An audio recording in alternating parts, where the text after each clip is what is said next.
नमस्कार, हे आहे कोकणचं नंबर 1 महा चॅनल कोकण सात लाईव्ह आणि आपण पाहत आहे आजचा वेदर रिपोर्ट। यंदा राज्यात मान्सून काळात या कालावधीत सरासरीच्या 95% पाऊस पडण्याची शक्यता असून या अंदाजात 5% कमी जास्त इतका तफावत होऊ शकतो।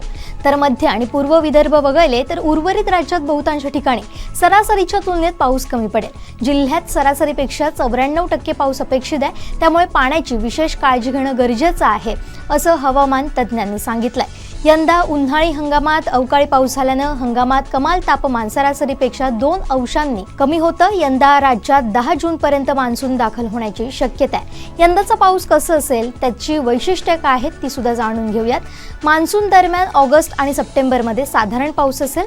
यंदा कमी कालावधीत अधिक पावसाची शक्यता आहे। बंगालच्या उपसागरातील मान्सूनची शाखा जास्त सक्रिय होण्याची चिन्ह आहेत।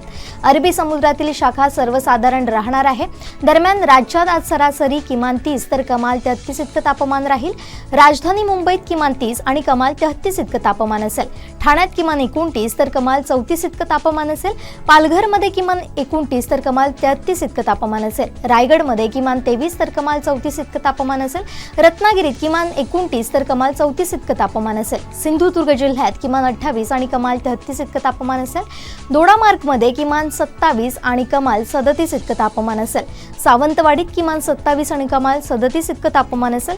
वेंगुर्ल्यात किमान 28 आणि कमाल 34 इतकं तापमान असेल। कुडाळात किमान 27 आणि कमाल 36 इतकं तापमान असेल।